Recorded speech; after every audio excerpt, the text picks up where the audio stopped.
আসসালামু আলাইকুম, welcome back to my channel.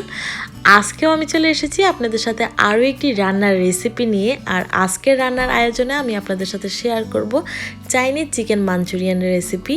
এটি খেতে তো দারুণ মজার এবং এটি খুব সহজেই তৈরি করা যায়। কিন্তু এই চিকেন মাঞ্চুরিয়ান রেসিপিটি আপনারা কিভাবে ঘরে বসে রেস্টুরেন্ট স্টাইলে তৈরি করবেন সেটি আমি আজকে আপনাদের সাথে শেয়ার করব। আশা করছি আপনাদের আমার আজকের এই রেসিপিটি ভালো লাগবে।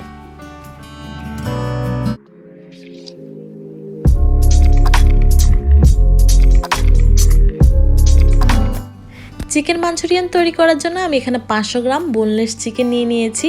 আর এই চিকেন মাঞ্চুরিয়ানটা তৈরি করতে অবশ্যই হাড় ছাড়া মুরগির মাংস নিতে হবে। তো আমি এখানে মুরগির মাংসগুলোকে এরকম কিউব করে কেটে নিয়েছি আর এগুলোকে ভালো করে ক্লিন করে পানিটা ঝরিয়ে নিয়েছি।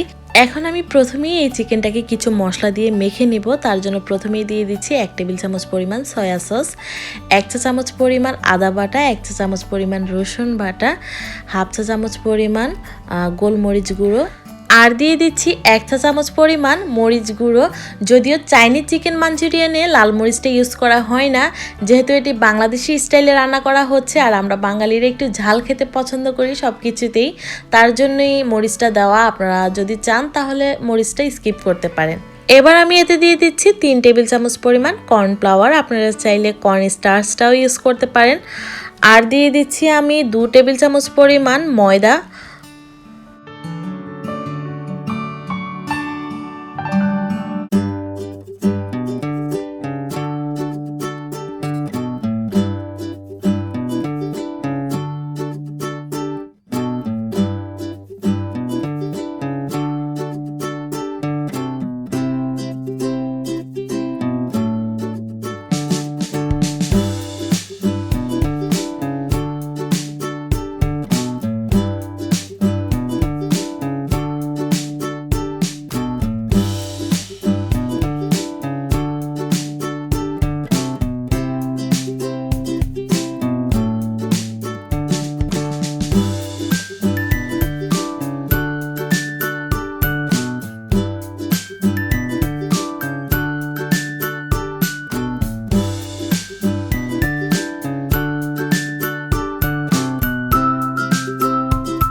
কর্নফ্লাওয়ারটা দেওয়ার কিছুক্ষণ পরেই দেখতে পাবেন এর গ্রেভিটা ঘন হয়ে আসছে।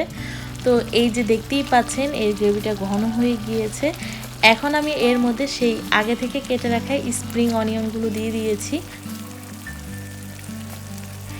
কর্নফ্লাওয়ার দেওয়ার পর এটি হতে আর বেশিক্ষণ সময় নেয় না, আর যেহেতু এটি হাই হিটে রেখে রান্না করা হয় তাই এই রান্নাটা খুব তাড়াতাড়ি হয়ে যায়। তো আমার রান্নাটাও প্রায় হয়ে গিয়েছে। এখন আমি এর উপর একটু লেবুর রস ছিটিয়ে দিয়ে চুলার আগুনটা নিভিয়ে দেব।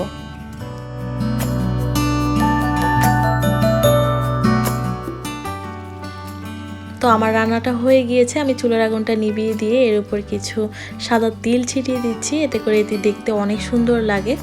আর রেস্টুরেন্টেও এভাবে পরিবেশন করার পূর্বে এর উপর সাদা তিল ছিটিয়ে দেওয়া হয়, এতে এটি দেখতে যেমন লোভনীয় লাগে, খেতেও অসম্ভব দারুণ লাগে। তো আমার আজকের রেসিপি আপনাদের কাছে কেমন লেগেছে অবশ্যই কমেন্ট করে আমাকে জানাবেন। আর যদি ভালো লাগে আমার ভিডিওতে লাইক করবেন এবং সাথে আমার চ্যানেলটিকে সাবস্ক্রাইব করে আমার পাশেই থাকবেন। ধন্যবাদ। আল্লাহ হাফেজ।